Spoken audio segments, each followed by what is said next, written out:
கவனியுங்கள். சாலை விபத்து.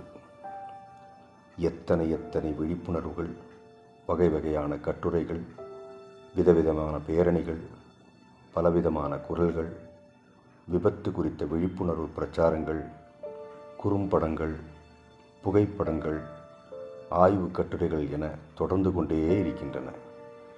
ஆனால் இழப்புகள், வலிகள், வேதனைகள், தத்தளிக்கும் குடும்பச் சூழல்கள் என தொடர்வது எதற்கு?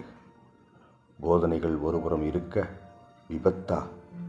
அப்படின்னா எனக்கு எதுவுமே நடக்காது என்ற அசட்டு மனப்பான்மை கொண்டோருடனேயே சாலையில் பயணிக்கிறோம். சாலைகள், சாலை சின்னங்கள், சாலை வரைகோடுகள், பிற சாலை உபயோகிப்பாளர்கள், தன் வாகனத்தின் தன்மை புரியாதிருப்பவர்கள், அடிப்படை விதிகள் கூட அறியாமல் இருப்பவர்கள், தனக்கு எல்லாம் தெரியும் என்ற நிலையில் மாறாதிருத்தல், குறைந்தபட்ட சட்டங்கள் கூட அறியாதிருத்தல், சட்டத்தை மீறுதல், பாதுகாப்பை மீறுதல் என தொடர்ந்து கொண்டே இருக்கின்றன. இது தவிர புதிய வாகனங்களின் அணிவகுப்பு, வீரியம் கொண்ட வாகனங்கள், இவைகளும் விபத்துக்கு கைகோர்த்து சாலையில் வலம் வருகின்றன. நாம் பயணிக்கும் சாலை சவக்கிடங்காக, இரத்த சகதிகளாக மாறுவது மிகவும் வேதனைக்குரியதாகிறது. கலிகாலம் என சொல்லிவிட முடியாது. நிதானமும் புரிதலுமே சாலையின் பாதுகாப்பை பலப்படுத்தும் என்பதை அசைக்க முடியாத உண்மை. விபத்தின்றி பயணம் மேற்கொள்வோம். பாதுகாப்பற்ற பயணம் தற்கொலைக்கு சமம். சாலையில் பாதுகாப்பான வேகத்தை கடைபிடித்தும் அசம்பாவிதங்கள் நிகழாதவாறும் பயணிக்கவும் அறிவுறுத்தப்பட வேண்டும். இது என் கடமை, இது என் பொறுப்பு என்பதே தனிமனித ஒழுக்கம். இதுவே குற்றங்களையும், தகாத செயல்களையும், சட்டவிரோதமான செயல்களையும் தவிர்க்க வழிவகை செய்யும். தனிமனித தவறே விபத்திற்கு காரணம். சாலை விதிகள் அறிந்திருந்தும் சாகச போதை என்னும் யமன் வந்து அசைத்து போகும் ஓசையில்லா ஒழுக்கம். சாலையின் அலட்சியம் சாவது நிச்சயம். வேகம் சோகமாகும், நிதானம் நிம்மதி தரும்.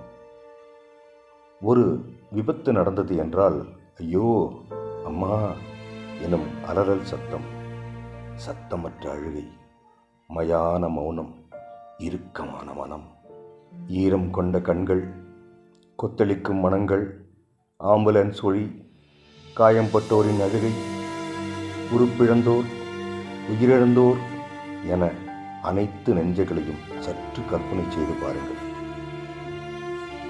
நமது சக மனிதர் ஒருவரின் குடும்பம் நடுத்தெருவிற்கோ நிர்கதியாகவோ நிற்குவதற்கு நாம் எவ்விதத்திலும் காரணமாக இருந்துவிடக்கூடாது. நாம் அவ்விடத்திலோ பாதிக்கப்பட்டு இருந்தாலோ பாதகத்தின் வீரியம் பல மடங்கு ஆகும். வரிகொண்டோரின் வேதனை மருத்துவமனைக்கு வியாபாரம் என்பதை ஆணித்தாரமாக உயர்க்கிறோம்.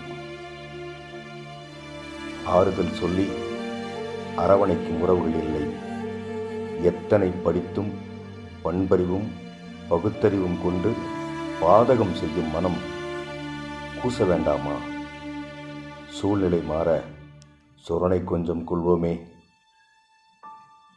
பொதுவாக விரைவாய் பயணிப்பதையே எல்லோரும் விரும்புகின்றனர். ஆனால் அதில் பாதுகாப்பு எத்தனை சதவீதம் என்பது சந்தேகம்தான்.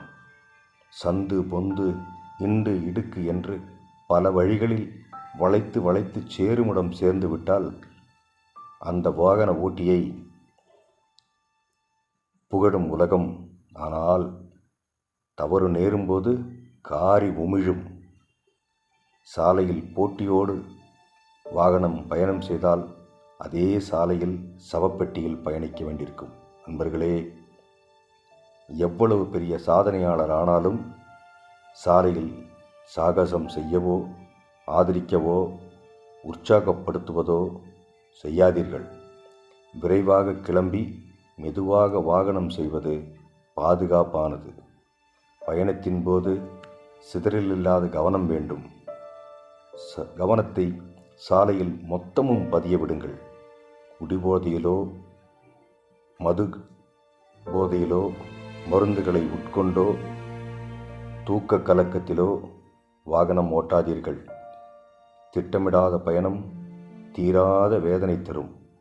முறையே சாலையை கையாளும் தன்மை, சாலை எப்படி இருக்கிறது, சாலையில் என்ன உள்ளது, நாம் என்ன செய்ய வேண்டும் என்பதை, நாம் பயணிக்கும் சாலையில் நமது பாதுகாப்பை எப்படி உறுதி செய்ய வேண்டும் என்பது உணர்ந்து இயக்க வேண்டும். ஆர்வக் கோளாறு கொண்டவர்களால் மட்டுமே ஏற்படும் விபத்துக்கள் இனிமையாய் பயணிக்கும் அனைவரையும் துக்க நிகழ்வுக்கு தள்ளுகிறது. விவசாயத்திற்கு அடுத்தபடியாக சாலை போக்குவரத்து என்பது மிகவும் உன்னதமான ஒன்று. இதில் பொறுமை, பொறுப்புணர்ச்சி, விட்டு கொடுத்தல், அனுசரித்தல், விலகிச் செல்லுதல், சகிப்புத்தன்மை கொள்ளுதல் போன்ற பெருந்தன்மை கொண்ட எண்ணங்களை கொண்டு வாகனத்திலும் வாழ்க்கையிலும் பயணிக்க எவ்வித துன்பமும் நம்மை நெருங்காது. மீண்டும் ஒரு முறை உரைக்கிறேன், தனிமனித கவனக்குறைவே விபத்திற்கு வழிவகுக்கிறது. யாரோ ஒருவரின் கவனக்குறைவு சாலையை பயன்படுத்தும் மற்ற அனைவரையும் துக்க நிகழ்வுக்கு தள்ளுகிறது.